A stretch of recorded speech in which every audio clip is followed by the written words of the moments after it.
BBC বাংলার অধিবেশন প্রবাহতে আপনাদের স্বাগত। আজ আপনাদের সাথে লন্ডন স্টুডিও থেকে আছি মানসী বড়ুয়া।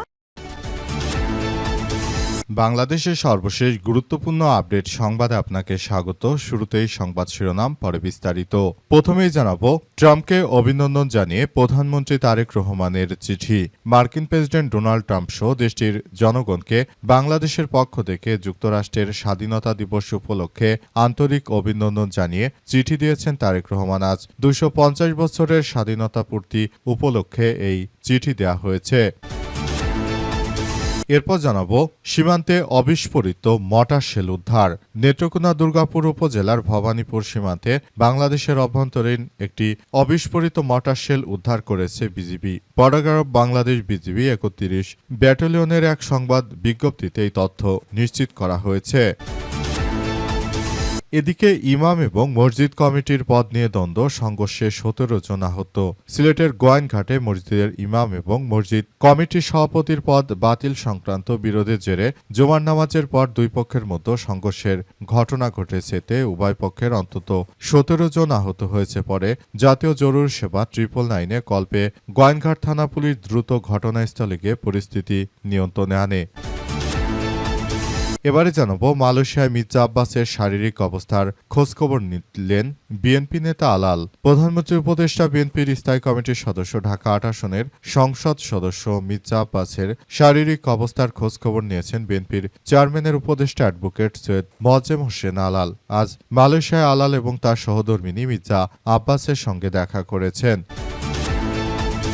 এবং সর্বশেষ জানাবো, এইচএসসি পরীক্ষায় প্রক্সি মূল পরীক্ষার্থী সহ 2 তরুণ কারাগারে। নওগাঁর পোরশায় উচ্চ মাধ্যমিক বা এইচএসসি পরীক্ষায় অন্যের হয়ে প্রক্সি পরীক্ষা দিতে আসা মূল পরীক্ষার্থী সহ 2 তরুণকে গ্রেপ্তার করেছে পুলিশ। এ সময় তাদের 15 দিনের বিনাশ্রম কারাদণ্ড, ১,৭৫০ টাকা অর্থদণ্ড দেয়া হয়েছে।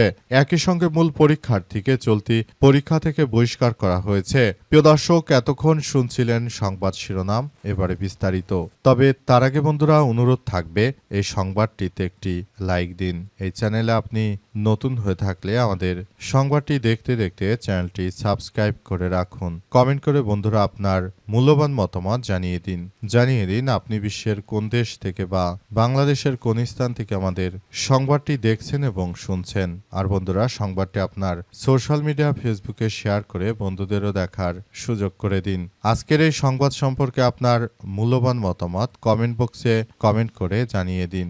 গাজা যুদ্ধে আপনি যদি নিরীহ ফিলিস্তিনিদের ভালোবেসে থাকেন বন্ধুরা, কমেন্টে ইয়েস লিখে পুরো বিশ্বকে আমাদের এই তাজা আপডেটটি দেখার সুযোগ করে দিন। এবারে বিস্তারিত। ট্রাম্পকে অভিনন্দন জানিয়ে প্রধানমন্ত্রীর চিঠি। মার্কিন প্রেসিডেন্ট ডোনাল্ড ট্রাম্পকে দেশটির জনগণকে বাংলাদেশের পক্ষ থেকে আন্তরিক অভিনন্দন জানিয়ে চিঠি দিয়েছেন তারেক রহমান। আজ ২৫০ বছর পূর্তি উপলক্ষে এই চিঠি দেওয়া হয়, যেটি যুক্তরাষ্ট্রের স্বাধীনতা দিবস ছিল। ট্রাম্পকে পাঠানো চিঠিতে বাংলাদেশের গণতান্ত্রিক উন্নয়ন যাত্রায় যুক্তরাষ্ট্রকে বিশ্বস্ত বন্ধু ও গুরুত্বপূর্ণ অংশীদারিত্ব হিসেবে উল্লেখ করা হয়েছে। ওই চিঠির মাধ্যমে মার্কিন যুক্তরাষ্ট্রের প্রেসিডেন্ট ট্রাম্পকে আরও বলা হয়েছে যে আপনি বাংলাদেশকে যেভাবে সর্বাত্মকভাবে সহযোগিতা করছেন সেটি আমাদের জন্য অত্যন্ত গুরুত্বপূর্ণ এক বিষয় হিসেবে আবির্ভূত হয়েছে। যুক্তরাষ্ট্রের প্রেসিডেন্ট হিসেবে আপনি মূলত আমাদেরকে যেভাবে সহযোগিতা করছেন, আমাদেরকে ভালোবাসা দিচ্ছেন, আমরা আপনার প্রতি চির কৃতজ্ঞ বলে যুক্তরাষ্ট্রের প্রেসিডেন্ট ডোনাল্ড ট্রাম্পকে এই বার্তায় জানানো হয়েছে।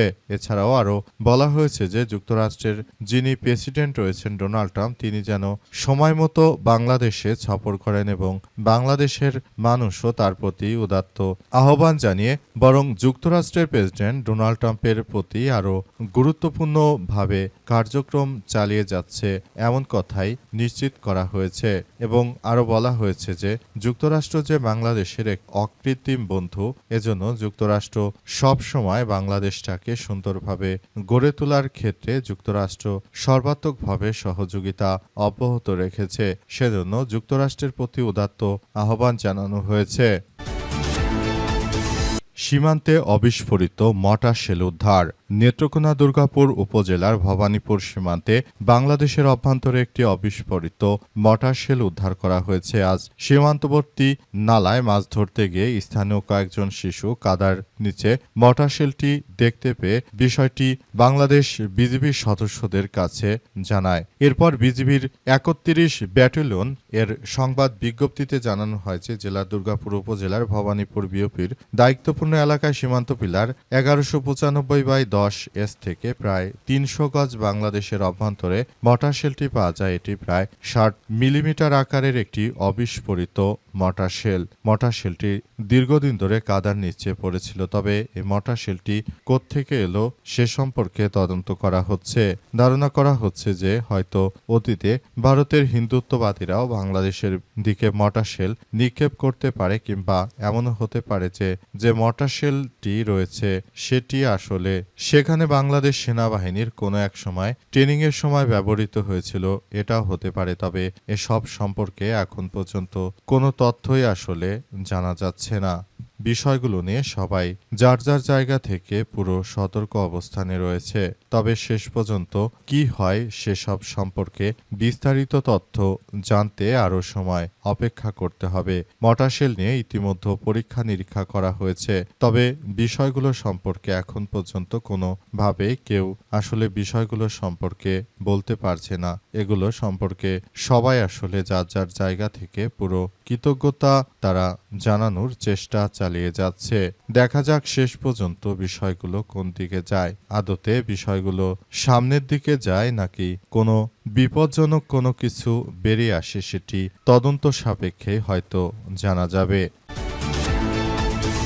ইমাম এবং মসজিদ কমিটির পদ নিয়ে দ্বন্দ্ব, সংঘর্ষে আহত ১৭। সিলেটের গোয়াইনঘাট মসজিদের ইমাম এবং মসজিদ কমিটির সভাপতির পদ বাতিল সংক্রান্ত বিরোধের জোরে জুমার নামাজের পর দুই পক্ষের মধ্যে দফায় দফায় সংঘর্ষ হয়েছে। সংঘর্ষে অন্তত ১২ জন ১৭ জন তারা আহত হয়েছে।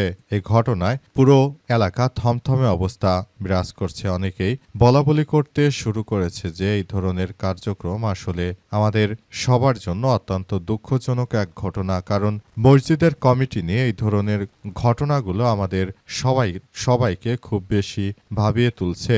বিষয়গুলো আমরা দেখতে পেয়েছি এবং আমরা এগুলো সম্পর্কে খুবই আশাহত হয়েছি। নতুন বাংলাদেশ গড়ে তোলার মধ্য দিয়ে এখন সবাইকে এগিয়ে যেতে হবে। যদি বিষয়টি আসলে না করা যায় সেটি আমরা এখন দেখতে পাচ্ছি। আমরা নতুন করে যে ধরনের কার্যক্রম দেখতে পাচ্ছি সেটি আসলে কোনোভাবেই গ্রহণযোগ্য হতে পারে না। দেশটাকে সুন্দরভাবে গড়ে তোলার মধ্য দিয়ে সবাইকে এগিয়ে যেতে হবে। নতুন বাংলাদেশ গড়ে তুলতে আমরা সবাই বদ্ধপরিকর। বাংলাদেশটাকে নিজেদের মতো করে সুন্দরভাবে সাজিয়ে গুছিয়ে নতুন করে কার্যক্রম চালিয়ে যেতে হবে, যাতে করে ভবিষ্যতে আর কেউ যেন এই ধরনের সন্ত্রাসী কার্যক্রম চালাতে না পারে সেটি খুব গুরুত্ব সহকারে দেখভাল করতে হবে বলে জানানো হয়েছে এবং বলা হয়েছে যে এই ধরনের তুচ্ছ ঘটনা নিয়ে কারোই নিজেদের মতো করে সমস্যার সৃষ্টি না করা উচিত। মালয়েশিয়ায় মির্জা আব্বাসের শারীরিক অবস্থার খোঁজ নিলেন বিএনপি নেতা আলাল। দীর্ঘদিন ধরে মালয়েশিয়ায় চিকিৎসা নিচ্ছেন বিএনপির ঢাকা ৮ আসনের সংসদ সদস্য মির্জা আব্বাস। আসলে নতুন করে মির্জা আব্বাস তিনি হঠাৎ করে অসুস্থ হয়ে পড়ার পর দীর্ঘদিন ধরে সিঙ্গাপুরে চিকিৎসা নিচ্ছেন। তিনি ঢাকা ১৮ আসন থেকে নির্বাচিত হয়েছিলেন, ঢাকা ৮ আসন থেকে। এরপর তিনি আসলে আর জাতীয় সংসদে যেতে পারেননি, কারণ যখনই তিনি জাতীয় সংসদে যাবেন তার আগেই তিনি আবার নতুন করে ভয়াবহ এক বিপর্যয় পরিস্থিতির মধ্যে পড়েন। তাই তিনি মূলত আর যেতে পারেননি। এ অবস্থায় মির্জা আব্বাস তিনি এই মুহূর্তে আসলে মালয়েশিয়ায় দীর্ঘদিন ধরে চিকিৎসা নিচ্ছেন। তবে কবে তিনি দেশে ফিরবেন সে সম্পর্কে বিএনপি কিংবা মির্জা আব্বাসের পরিবারের পক্ষ থেকে এখনো কোনো তথ্য জানানো হয়নি। মির্জা আব্বাসের পরিবারের পক্ষ থেকে বলা হয়েছে যে খুব শীঘ্রই হয়তো মির্জা আব্বাস তিনি দেশে ফেরত আসতে পারেন, কিন্তু এখন পর্যন্ত তিনি আদতে কবে দেশে ফিরবেন সেসব বিষয় কেউই বলতে পারেনি।